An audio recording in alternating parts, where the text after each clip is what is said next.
요즘은 주례 없는 결혼식이 늘고 있다고 합니다. 결혼식, 결혼 예식으로 따지면 목회자의 예식 인도 없이 결혼식을 진행하는 것이죠. 사실 바람직한 모습은 아니라고 할 수 있는데요.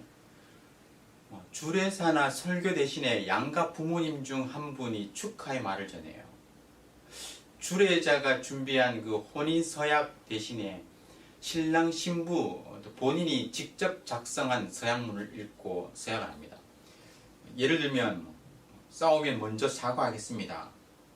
분리수거는 신랑이 책임지겠습니다. 사랑한다는 말을 자주 하겠습니다. 이런 서로 의논한 내용을 읽고 서약하는 거죠. 동등한 관계에서 서로 합의하에 언약을 맺는 것입니다. 언약이라는 것은 말 그대로 쌍방간의 약속이고 함께 서약하는 거예요.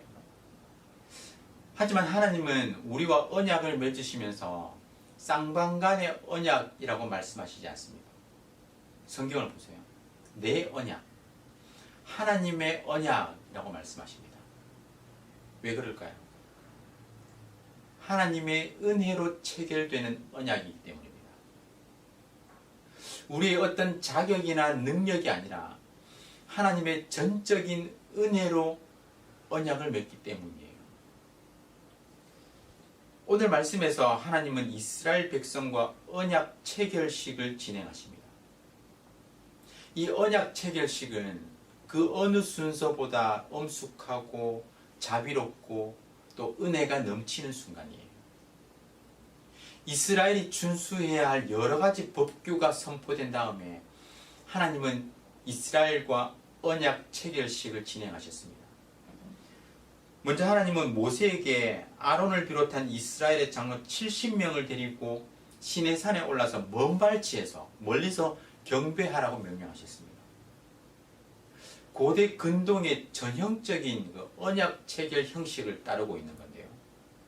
고대 문헌들을 보면 언약을 맺을 때 봉신, 신하가 종주에게 먼 발치에서 경배하며 인사하는 것으로 시작합니다. 그 형식을 따르는 것이죠. 3절에 보면 모세는 산에서 내려와서 백성들에게 하나님의 말씀과 법규를 전했습니다. 사실 앞에 그 1절, 2절과 연결이 잘 되지 않죠. 산에 올라갔으면 하나님을 만나야 하는데 그 부분이 나오지 않아요. 전체적으로 보면 산에서 하나님께서 주신 그 말씀과 율례는 출애굽기 20장부터 나온 그 10계명과 다른 언약의 말씀들입니다. 그 말씀을 받고 내려와서 백성들에게 전한 것이죠. 오늘 본문은 언약 체결식 자체를 큰 그림으로 다루고 있는 겁니다. 모세가 전한 하나님의 말씀에 이 백성들은 하나같이 하나님의 말씀, 그 말씀하신 모든 것을 지키고 존중하겠다라고 다짐합니다. 하나님과 언약을 체결하겠다고 동의하는 것이죠. 모세는 하나님이 주신 모든 말씀을 기록하고 아침에 산 아래 제단을 쌓았습니다. 백성들은 그곳에서 숫송아지를 잡아서 제사를 드렸어요. 모세는 피의 절반은 제단에 뿌리고 나머지 절반은 백성들이 다시 한번 순종을 다짐한 후에 그들 위에 뿌리면서 이렇게 말씀하죠. 8절입니다. 이는 여호와께서 이 모든 말씀에 대하여 너희와 세우신 언약의 피니라.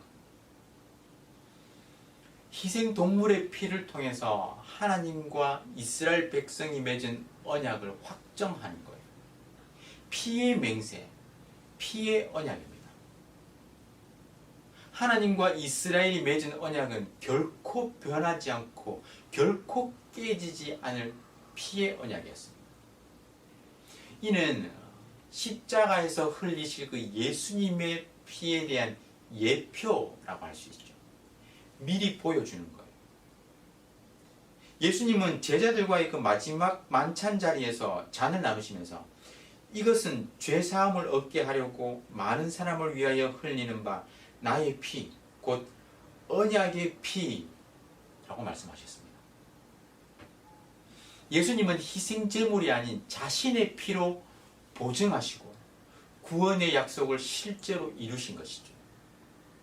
이 언약의 피, 결코 깨뜨릴 수 없는 언약이라는 것을 확증하는 것입니다. 그리고 9절을 보면요, 모세와 함께 이스라엘을 대표하는 장로들이 산에 올라가는 장면이 그려지고 있는데요, 10절 말씀은 아주 놀라운 말씀입니다. 이스라엘의 하나님을 보니 그의 발 아래에는 청옥을 편 듯하고 하늘같이 청명하더라. 모세와 이스라엘의 장로들이 하나님을 본 거예요. 인간이 하나님을 보고도 살 수 있을까요? 사실 하나님의 얼굴을 보면 죽습니다. 이는 성경 전체를 통해서 계속해서 나오는 말씀이죠. 모세는 여호와께서 대면하여 아시던 자라고 했지만 이는 하나님의 얼굴을 봤다는 것이 아니에요. 그만큼 하나님과 친밀한 관계를 누렸다는 말씀입니다. 모세가 하나님의 얼굴을 보기 원했을 때 하나님은 나타나셔서 모세가 죽을까 봐 오히려 바위 틈에 숨기시고 보호하셨습니다. 그래서 유대인 주석가들 중에는 모세와 이스라엘의 장로들이 이때 실제로 하나님을 본 것이 아니다, 지성으로 보았다, 온전히 그냥 하나님을 깨닫게 되었다라고 주장하는 사람들이 있습니다. 하지만 말씀을 정확히 보세요. 오늘 말씀은 모세와 이스라엘 장로들이 하나님을 보았지만 그 얼굴을 본 것이 아니라 하나님의 발 아래를 보았다라고 말씀하고 있죠. 그들은 분명 하나님을 보았습니다. 하나님의 얼굴은 보지 못했지만 하나님의 발 아래, 청옥을 깔아놓은 것 같고 또 푸른 하늘처럼 맑고 깨끗한 놀라운 장면을 보았던 것입니다.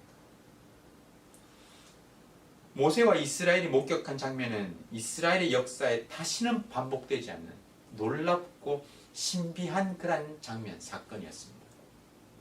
그만큼 이 언약 체결식이 중요한 의미가 있는 것이죠. 그러면 왜 그들이 죽지 않았을까? 11절 말씀에 나오죠. 하나님이 이스라엘 자손들의 존귀한 자들에게 손을 대지 아니하셨고 그들은 하나님을 뵙고 먹고 마셨더라.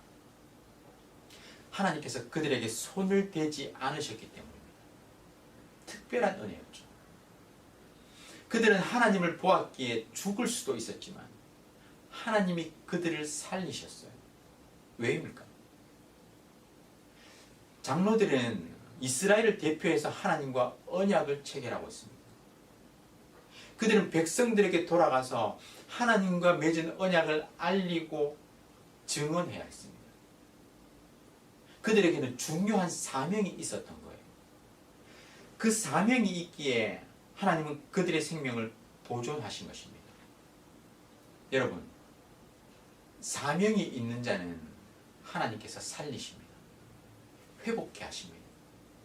그 사명을 완수하기까지 하나님께서 그 생명을 보존하시고 지키시는 거예요.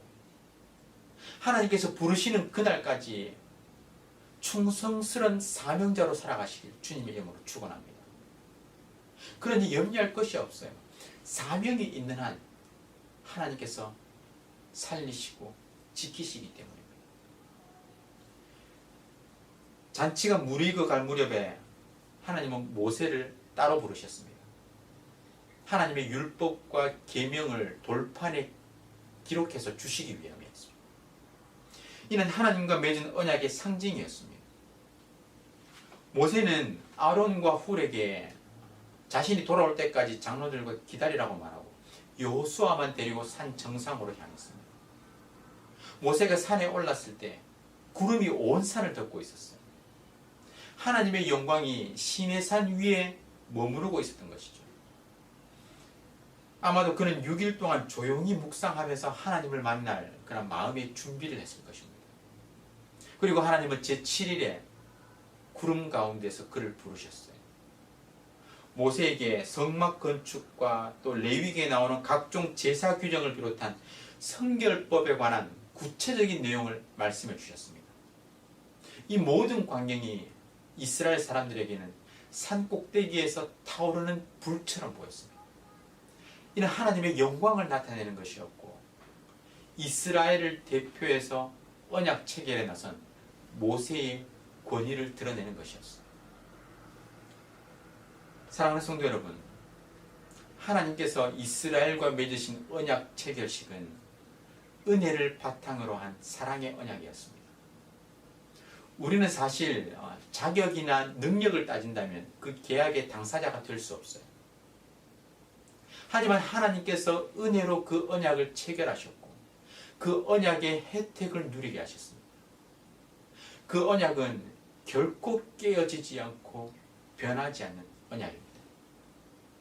하나님의 백성 삼으시고 하나님의 나라를 살게 하시는 하나님의 사랑의 언약이에요. 그 언약을 누리기 위해서는 사랑의 순종이 요구됩니다. 은혜로 맺어진 언약이지만 그 은혜에 합당한 삶의 모습, 순종이 있어야 하는 것입니다. 저와 여러분의 삶 속에서 예수 그리스도의 죄 사함을 받게 하는 언약의 피에 늘 감사하며 순종하는 삶이 이루어질 수 있기를 주님의 이름으로 축원합니다. 계약이나 조건에 억지로 끌려가는 삶이 아닌 사랑의 순종으로 나아가는 저와 여러분의 삶이 될 수 있기를 주님의 이름으로 축원합니다. 우리 구국 기도문을 함께 읽으며 기도하겠습니다. 마음을 다해서 기도에 동참해 주시기 바랍니다. 다 함께 읽겠습니다. 코로나 사태 속에서도 신실하신 하나님을 더욱 신뢰하게 해 주시옵소서. 이 모든 상황을 믿음으로 버티고 인내하며 회복을 경험케 해 주시옵소서. 코로나 재난으로부터 모든 성도들을 눈동자처럼 지켜 보호해 주시옵소서. 코로나19가 베트남과 대한민국과 세계에서 속히 지나가게 해 주시옵소서. 모든 가족과 함께 마음과 정성을 다해 하나님께 예배드리게 해 주시옵소서. 모든 성도가 경성에서 회개하고 의로운 삶의 열매를 맺게 해 주시옵소서. 교회의 생명사역을 적극 추진할 수 있는 여건을 속히 허락해 주시옵소서. 성도들이 처한 모든 환난과 어려움 가운데 피할 길을 허락해 주시옵소서. 성도들의 생업과 삶의 터전을 지켜주시고 결코 좌절하지 않게 해 주시옵소서. 이 땅에 확산되고 있는 코로나를 막아주시고 완전히 종식시켜 주시옵소서. 존귀하신 예수 그리스도의 이름으로 기도드립니다. 아멘. 오늘 말씀을 기억하며 기도하겠습니다. 하나님께서 이스라엘과 맺으신 언약 체결식은 사랑과 은혜가 바탕이 된 언약식이었습니다. 우리의 자격이나 능력, 조건으로는 감당할 수 없지만 하나님의 은혜로 그 언약의 혜택을 누리게 되는 것입니다. 예수 그리스도의 보혈의 피가 우리의 모든 죄를 사하심을 믿고 그 언약의 피로 인한 언약의 혜택을 온전히 누릴 수 있도록 기도하시기 바랍니다. 그 삶에서 사랑의 순종으로 나아갈 수 있도록 기도하시기 바랍니다. 그리고 구국 기도문으로 나라와 민족과 교회의 회복을 위해서 각 개인과 가정의 기도 제목을 가지고 다 함께 간절하게 기도하겠습니다.